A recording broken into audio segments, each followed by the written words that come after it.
sir. All right, still hanging out at the after party, and with me from Death Row. Introduce yourself, my man. Hey, I'm Suge Knight and Tupac Shakur. All right. Now here's the deal. First of all, can you tell us what you actually thought about the actual rap category in terms of? I mean, I saw Coolio win, and I was like, sorry. It's like this. For us, anything with awards, we didn't think about that. He got an album out there. He sold 6 million records. He sold 3 million singles. He got another album coming out, Machiavelli. Snoop got an album coming out. We just move forward. We don't even get caught up in that type of shit. All right, man. Can we talk about Death Row East? What is exactly happening, and what can we expect from it? You believe in God? Certainly. Believe in Death Row East. Believe in that, for real. That's it right there. But if you believe in God, believe in Death Row East. We plan to take the same strategy we use with Death Row West, which is mind over matter, taking all our weaknesses and make it into our strengths. We know that we got strength in numbers. We already run the streets out here. A tense moment in court has once again brought attention back to the murder of Tupac Shakur. After many years of rumors, silence, and unanswered questions, new testimony is making people talk about the case again. The discussion is growing about who knew what and whether powerful names were involved behind the scenes. Because of this, the case now feels intense and controversial all over again.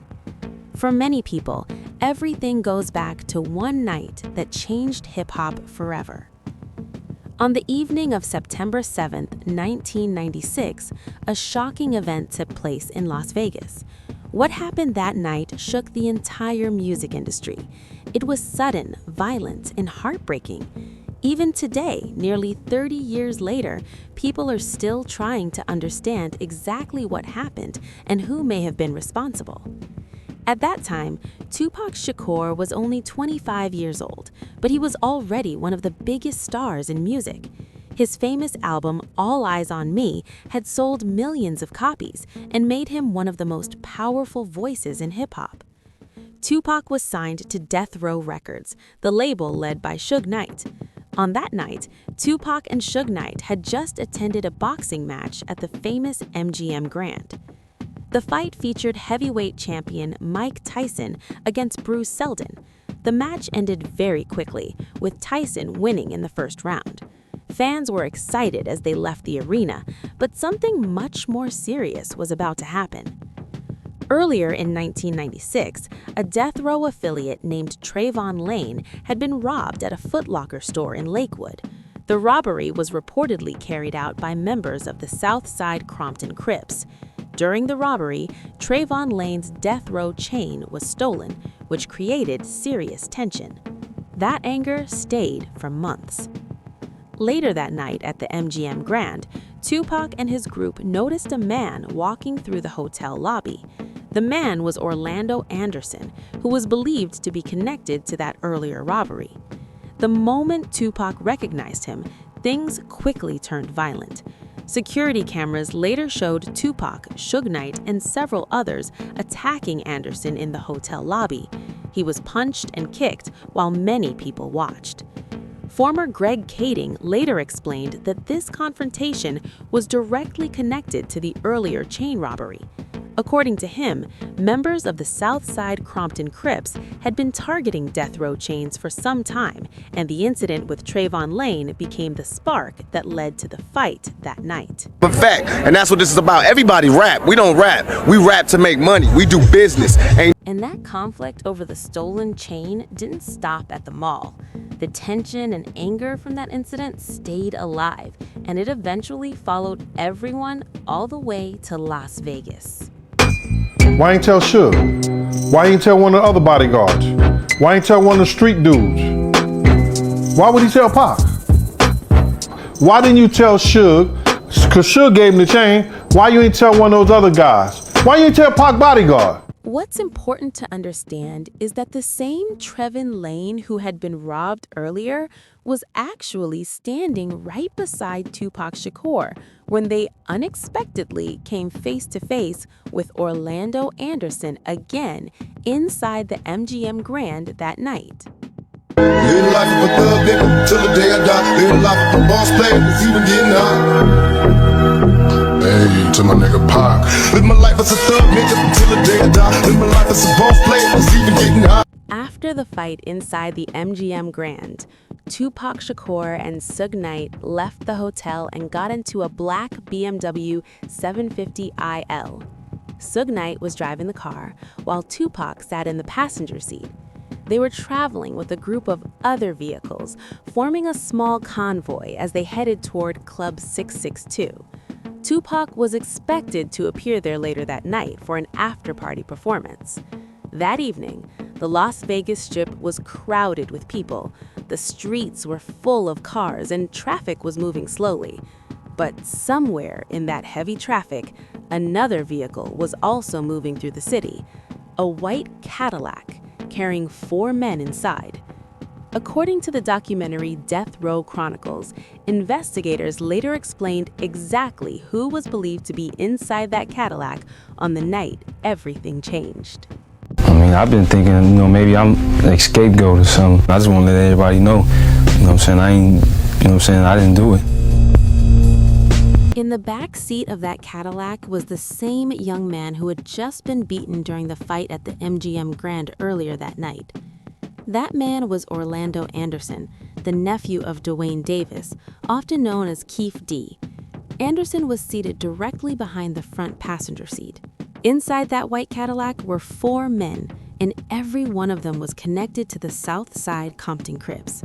According to later reports, the group knew exactly where Tupac Shakur was expected to go that night. Witnesses later said the destination was Club 662, a nightclub owned by Suge Knight, where Tupac was scheduled to appear after the boxing event. Some people who were already at the club that evening later claimed that members of the Crips had shown up there earlier. According to one account, someone in their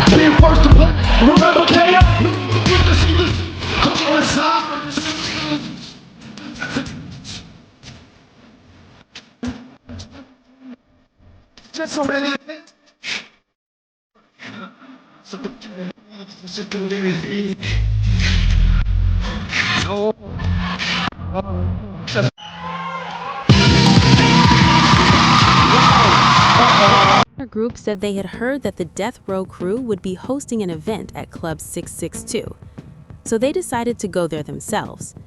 As one person later recalled, one of their younger associates mentioned that the Death Row guys were planning a concert at the 662 Club. After hearing that, they headed over to the club to see what was happening.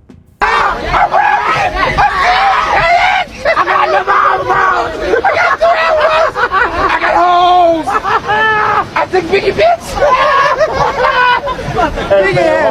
Biggie here.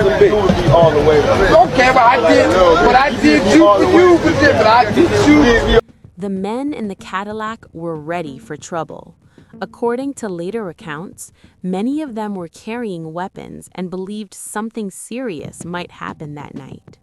Some people connected to the Southside Compton Crips later said that when they arrived at Club 662, several of them already had guns with them. They expected a confrontation. But Tupac Shakur and Suge Knight never made it to the club. At that time, they were still driving through the busy streets of Las Vegas. Since Tupac had not arrived yet, Duane Davis, also known as Keefe D, and the others with him left the club area and headed back toward the Las Vegas Strip. While driving through traffic, something suddenly caught their attention. They heard girls on the street shouting a name everyone inside the Cadillac recognized. They were yelling, "Tupac."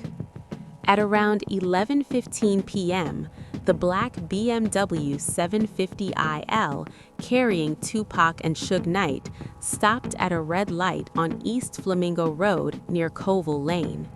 A white Cadillac pulled up beside them. From the rear passenger window, a gunman opened. 27 years. 27 years. For 27 years, the family of Tupac Shakur has been waiting for justice. We are here today to announce the arrest of 60-year-old Duane Keith Davis, aka Keefe D, for the murder of Tupac Shakur. Davis was arrested this morning by my LVMPD criminal apprehension team, and this investigation started on the night of September 7th, 1996. It is far from over. And fire using a Glock 22. Several bullets hit the BMW. Tupac was shot 4 times, twice in the chest, once in the right arm, and once in the thigh. 1 bullet pierced his right lung. Suge Knight was hit by small bullet fragments that grazed his head, but he survived. The Cadillac quickly sped away into the crowded Las Vegas traffic.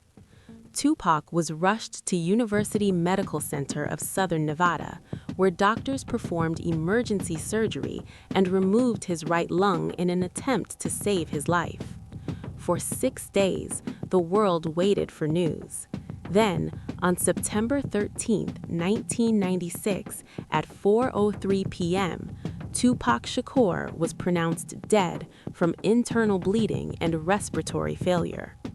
His mother, Afeni Shakur, made the painful decision to remove him from life support. Tupac was only 25 years old. Chess, we be yelling checkmate 3 years ago because we've been beat these. It's not a game. We out here trying to help our people make money. We trying to get out of this 3-strike circle they got us in and start getting our papers on. So that's what we doing. By strength in numbers, we coming to the East Coast to prove there is no fear, there is no problem, there ain't nothing but opportunity. And the opportunity is overthrow the government y'all got right now, which is Bad Boy and Nas and all that bullshit, and we will bring a new government here that will feed every person in New York. Cool, man. All right, man. Peace. Thanks a lot. Take care. Peace. Those girls shouting Tupac Shakur's name were like a clear signal in the middle of the night. Their voices immediately caught the attention of everyone inside the Cadillac. Later, Duane Davis, also known as Keefe D, described what was happening just moments before the shooting. Exactly what happened. According to him, he was sitting in the Tupac's front car passenger was seat moving of that along white Cadillac, East Flamingo and for reasons Road in nobody Las could have Vegas. predicted, he As they decided to drove start through the traffic, Tupac's vehicle eventually came to a stop at a red light.